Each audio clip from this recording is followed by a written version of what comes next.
I know early on when I moved here, I'd mentioned to you that I write spoken word, but realized that I've never shared any of it with you. Spoken word is a type of poetry, and the style of reading it aloud is to tell a story or a message. It uses wordplay and double meanings, and some reading between the lines to paint a picture with the medium of words. The art is in the writing, but also in the way that the poem or piece is performed. So I just want to share something that I had written a while back with you this morning. It's called Creative Critic. Dear critic of my art form, what you call art or your masterpiece is only a replica of something that's already been done. There's nothing new under the sun. You only recreate someone else's work. Understand that when an artist stands up to show the world what they've made, what they see, how they view life, and what things mean to them, it's sharing their inmost feelings, something they take ownership for, something that they are the creator of. They love what they've made because it's theirs. They spent their time on it, signed their name on it, and though at first they don't want to share it, when they do, they want you to be in awe of it, admire it, to draw out from you the emotion they spilt upon it. But you don't understand because you don't call yourself an artist. You mock what they do because, to be honest, you wish there was an avenue for you to express yourself. That's what we all want, isn't it? Somewhere to communicate our thoughts and feelings, the things we think while staring at the dark ceilings of our bedrooms, tired, exhausted, but can't sleep because our mind's consumed and our thoughts are too deep that we're drowning in them. We all want to create, to feel like we've made something of worth, to show our thoughts to the world, the things we wrestle with, the imagination of ours that goes wild when it's fed. But we just can't get it to go from our heads to an outlet that makes us feel connected, because once it comes out, we're concerned with whether or not someone else thinks it's stupid. We suck at communication, but that won't stop us from continuing to. We want to express what goes on in our mind so others can see as we do. We are beings made for relation, able to share in emotion and reflection, to demonstrate to our peers and the world our thoughts, feelings, and recollections. So I don't get why one would look at the outcome of someone else's eyes and discriminate that creation, since they themselves can't express their own imagination. They revert to conducting themselves by a means of imitation of a publicized image of what society says expression is, instead of looking at the way that they were created, by God, ex nihilo. What I do is also not my own. Let me finish what I started at the beginning of this poem. Yes, there's nothing new under the sun, but out of nothing I have come. I am made new under the sun. What I create too is mere imitation of the one who perfectly placed every star in the constellations. He is my inspiration. The expression I subscribe to is embedded in me, linked to my identity, found within the one who formed the land and seas and every creature and creeping thing. The Creator, God the Father, Son, and Spirit, He made the world and all that's within it, including me, including my mind. He knit me together and programmed my design. The Creator made His creature creative, and I can only strive to imitate Him to express myself. With words, He created existence, called it to being, and that's how it happened. It started void and empty, and then all of a sudden, filled with many parts, all diverse, thought out, and intricate. Because of this, my art is inspired by the universe's greatest artist, and my medium is like his, word, spoken. God is the best creator and inventor and innovator to ever be. He designed everything that He's created with the vision and forethought of His impact. He's not some inventor who hasn't calculated the effects that his product would have on a generation or a population of people, the way that people who've made things like phones and computers and cars and toilet paper, they probably didn't think that their inventions would have such an important impact on our world today. Everything that God has created was by design and with a functional purpose of how it were to fit into the world. And that includes you. I'm no ecologist, but I know how to Google, and I remember a few things from grade 5 science. If we take, for example, bees, arguably one of the most important parts of the design of Earth. And so I'm pretty sure most of you know that bees make honey, but an important side effect of honey making is that they pollinate flowers and crops that lead to us having foods to eat. But that reproduction of plants also gives us oxygen to breathe. We breathe out carbon dioxide and breathe in oxygen. And plants, in other words, breathe in carbon dioxide and breathe out oxygen. This is kind of important when breathing is vital to human life. I also learned in my Googling that wasps do a little bit of the pollination thing too. While the majority of them don't make honey, there is a group that does in South America. Their role is pest control. Wasps prey on other insects, especially caterpillars.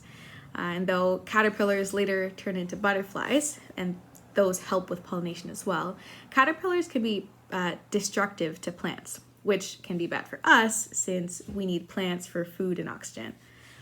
Without going into the details of how wasps do what they do, the job of the wasp is to be a jerk, but in the end, for our benefit. A smallish bug that might have more of an impact than you first give it credit for are fish flies or mayflies. I had never in my life heard of a fish fly until I moved here to Windsor, and I got well acquainted with them in my first year here. So last summer, while I was going about freely living my life, being outside, visiting all the outdoor fairs and markets, coming home one night, I was repulsed by the sight of hundreds of fish flies swarming around a streetlight. And I thought to myself, God, why would you even make those? They live for a day, they just die and smell gross. Like, what was even the point? And God gave me a science lesson that pointed me to his favorite answer: because I love you. I know, hard to fathom that God would love us so much that he made fish flies. But according to my big revelation and some Googling, I came to learn that they live on water sources like lakes and rivers to provide food for fish and frogs that keep our water sources and ecosystems healthy. In the span of a fish fly's life, their one purpose is to mate and die so they can pass on their genes and keep being the indicators of healthy water sources. And then their decaying bodies work as fertilizer that keep our lands and air healthy so that humans continue to live nearby. On their one day of life, outside of the water, they don't even eat.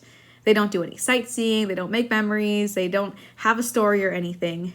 They're spawned, they grow for a year, they hatch, mate, spawn, and die. So fish flies have this big, important job so that we can stay alive, because God loves us and he wants us to live our lives loving others and showing them his love for them, whether they know him or not, while living out the call and purpose that he's placed on our lives. There are processes in nature that not only are we unaware of, but we're unappreciative of, even though they were so perfectly thought out and designed.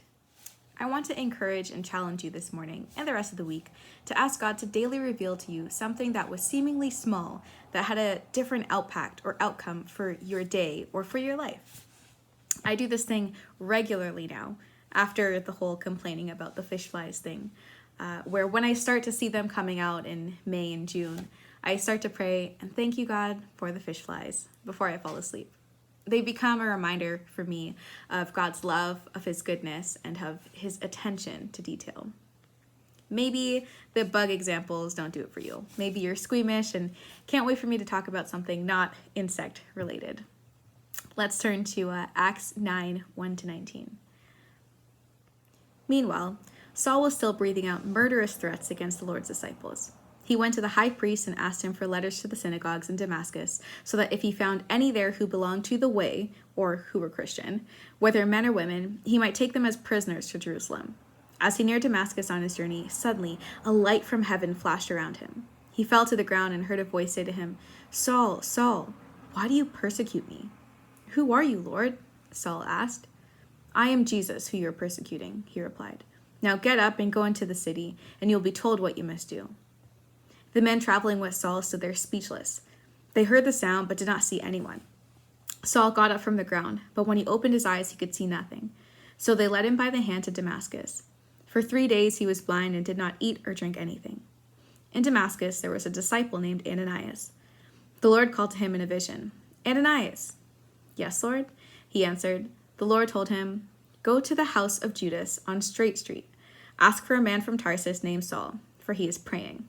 In a vision, he has seen a man named Ananias come and place his hands on him to restore his sight." "Lord," Ananias replied, "I have heard many reports about this man and all the harm he has done to your holy people in Jerusalem. And he's come here with the authority from the chief priest to arrest all who call on your name." But the Lord said to Ananias, "Go. This man is my chosen instrument to proclaim my name to the Gentiles and their kings, and to the people of Israel. I will show him how much he must suffer for my name." Then Ananias went to the house and entered it. Placing his hands on Saul, he said, "Brother Saul, the Lord Jesus, who appeared to you on the road as you were coming here, he sent me so that you may see again and be filled with the Holy Spirit." Immediately, something like scales fell from Saul's eyes, and he could see again. He got up and was baptized, and after taking some food, he regained his strength. Before reading this or hearing this story, had you heard of Ananias? I know, it's not a name that we hear of often. People don't name their sons after him. They name their kids after Paul, whose life Ananias had a small but significant role in.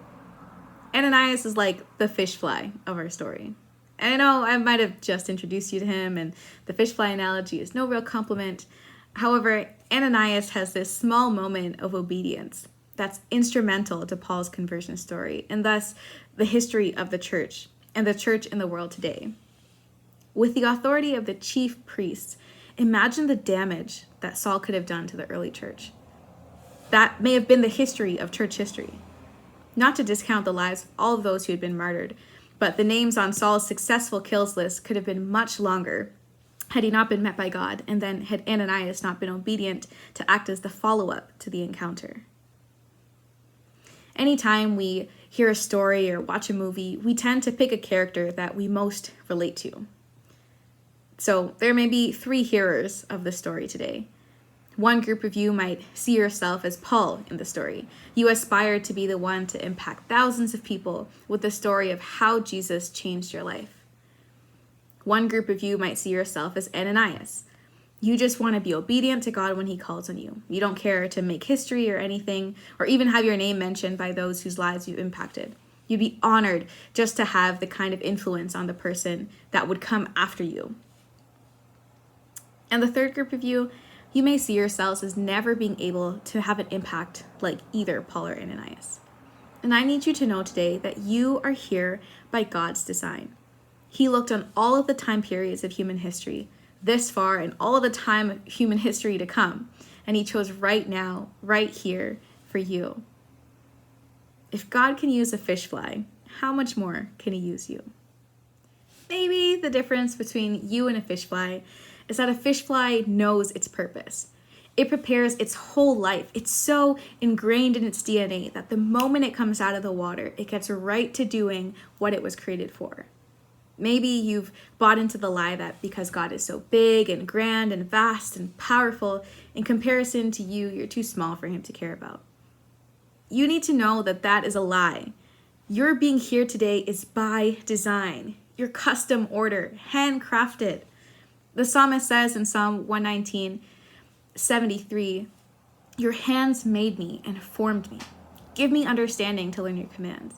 Psalm 139:13-17 says, "You created my inmost being. You knit me together in my mother's womb. I praise you because I am fearfully and wonderfully made. Your works are wonderful, and I know that full well. My frame was hidden from you when I was made in the secret place. When I was woven together in the depths of the earth, your eyes saw my unformed body. All the days for me were written in your book before one of them came to be. How precious are your thoughts toward me, God." Jeremiah 1:5 also makes mention to God knowing us before we were formed in our mother's womb. The Lord of all isn't surprised or taken back by the current state of world affairs. He saw it coming and still thought this would be the perfect time for you to be here right now. Because there's a purpose on your life and an impact to make during your time here. Even if it's on thousands, even if it's on one person, even if it's on the person who would become the next great thing, or even if it was just to be an impact in your own family tree for generations to come. You are here for a purpose. I follow someone on Instagram who posted a graphic that said, "You don't need big dreams, you need God dreams." In his caption, he talked about how thinking that the only kind of dreams that come from God are big ones creates an unnecessary pressure. The vision or dream that God has given you for your life is neither big nor small.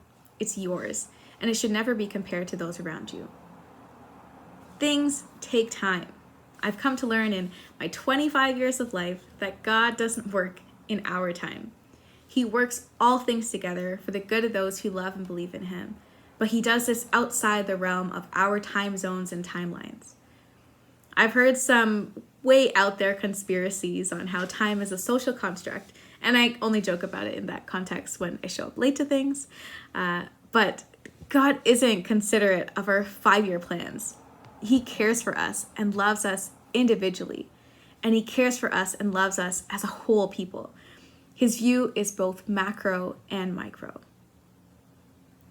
We're obviously limited by the boundaries of our lifespans and the confines of time, but God can still use the offering of our lives and our obedience today to stretch our impact beyond what we could ever think, ask, or imagine. And it's not over until it's over. God is the one that should be able to make that call, because he can see beyond the exit of the corn maze that this year may have been, or you might have felt like you've been in your whole life. Ananias was scared for his life. To be appointed by God to go do a house call for the guy who has your name on his hit list, still, he went with conviction, with calling, and with purpose. He was obedient, and he had a faith that God could use the moment to do something. Ananias' role there in that situation might have been over, but God was just getting started. We get to read about how the story played out, so we know the end of that one, who Saul goes on to become. Paul, he writes the majority of the New Testament, where we get our teaching and practices and doctrines of our churches today. I think it would have been a bigger gamble for Ananias not to show up after being called by God. I think it's a bigger gamble to spend our lives doing something that we weren't created to do. So find your limit and play within it. It doesn't have to be some turn of the century kind of day, but you can ask God right now, what would you have me do? What do you need me for? What can I do for you? Let me be used for your kingdom's cause. And wait for him to respond. Then go do the thing that he puts on your heart. When I was about 16, I was at Wonderland in line waiting to get on to a ride. And there was a girl behind me talking to her friends about how there was a change in her antidepressants and the negative effect that it was having on her. And I felt that God had prompted in my heart to pray for her.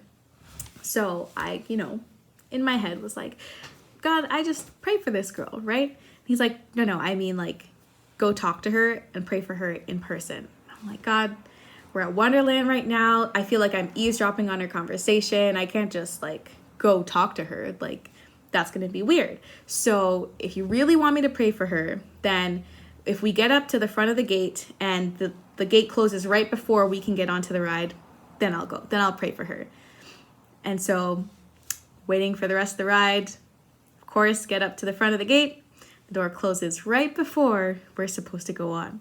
And I was like, okay, well, you know what, God, if I pray for her right now, then she's just going to have to stare at the back of my head until we get on and off of this ride. So it's going to be awkward, right? So if you still really want me to pray for her, then I'm going to pray for her after the ride's over so that there's no awkwardness while this is all happening. And so if you really want me to pray for her, then if we get off the ride and our sunglasses and purses and stuff are right beside each other in little cubbies, then I'll pray for her. Go on the ride, get off the ride. Of course, her stuff is right beside my stuff. And as we're grabbing it, I'm like, okay, but God, this is not a good time, because if I were to pray for her right now, then the people who are officiating the ride or making it go, they're, gonna kick us off and probably ban us from Wonderland forever. And I don't want that. So, I'm gonna pray for her if when we get out of the gate and all the people are outside, she's waiting for her people and I'm waiting for my people, I'll pray for her then. So we get out the gate, she's waiting for her people, I'm waiting for my people. I chicken out again and I'm like, God, I just can't do it. If I meet her again in the park, then I'll know this was definitely from you. This is where you want me to go. You actually want me to pray for her. And so I spent the rest of the day at the park, going on rides, whatever, looking out for this girl, seeing moments where maybe I'll see her again. And finally, we're getting funnel cakes at the end of the day or ready to go home. And I was like, God, if she would like just come and like buy a funnel cake right now, I'll pray for her. I really will. And we finish our funnel cakes. We're like leaving. And in my head, I'm praying and I'm like, God, you didn't give me another chance. And of course, we know he gave me so many chances. But I said, God, you didn't give me another chance. And he said, well, if I had given you another chance, would you have prayed for her? And my heart broke because I knew even if he had given me another chance, I wouldn't have done it. I was, I guess, scared of what she would think or what her friends would think or what would be thought of me, that I didn't get to be a part of this thing that God had wanted for me to be a part of. And I went home that night and cried myself to sleep, knowing that I potentially could have intervened. I could have, shown this girl God's faithfulness, his goodness, that he cares for her. I could have been an instrumental part in having an impact on the way that God wanted to affect her life. And I know he can totally do it without me. He didn't even need me to be there, but I missed out on an opportunity to help, to impact, to do the thing that I was called here for. You may not be there yet in terms of knowing exactly what your role is here on this earth, but I implore you to go searching after God and you will find it. If not a search for your life purpose, then start smaller. Ask God, what's the thing that he wants you to do today? It'll definitely be tied to something that you already love and that you're already good at. God doesn't place passions in our hearts for nothing. He wants to use them for something. God gives us gifting because there's work to do. And I'm not saying to go quit your day job and go after a career in the arts, but if an artistic outlet is something that works for you, if that's a gift that you have, then don't let it go unused. God is creative, and he created us with the ability to create, the ability to express ourselves. So find your medium. It doesn't have to be typical. It doesn't have to be in the arts. You don't have to make money out of it. You don't have to showcase it for anyone. Allow yourself to think beyond the way that the people before might have corrupted the intended human rhythm, and see what God is calling you to and what he leads you to when you're open and obedient to follow. You'll be surprised with how the mark of success, the mark of having made it, will change when it's not based on competing with someone else or comparing how you live to someone else's way of life. That is the freedom and life abundant that we can live. If our fulfillment comes from living in God's purposes and in line with his design for our life, that is truly the biggest freedom that we can have. If a fish fly were to decide that it wanted to take on the role of the wasp, it would be ill-equipped. And if a bee wanted to be anything else, Jerry Seinfeld made a movie about it. It's not going to end good. If it wanted to be anything else, the impact that it would have on the whole world would be potentially fatal for everyone else. So be it artistic or intellectual or tactical or anything else that follows that pattern, the freedom of our limits of our design is when we function in our own role. And I'll repeat it again just so I can leave you with that thought, that the freedom of the limits of our design is when we function in our own role.